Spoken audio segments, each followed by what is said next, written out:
Kung ayaw nyo palagi maghanap ng mga gamit ninyo kapag nagbabaklas kayo ng motor, dapat meron kayong lagayan niya. Hanggang ngayon pa rin ba nakakalit yung mga tools dyan sa bahay ninyo at wala kayong mapaglalagyan? Well, ito yung may re-recommend ko sa inyo na toolbox guys at ito nga yung gamit natin. So yung kinaganda sa toolbox na to, marami kang mailalagay. So this one guys is 14 inches.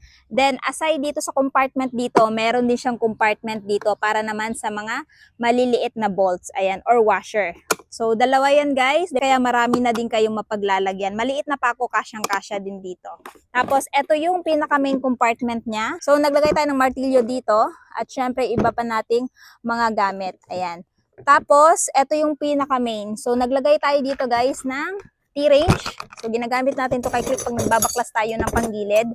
At syempre, naglagay din tayo dito ng cable tie at yung iba pa nating mga tools. So, kita nyo naman guys, napaka-spacious.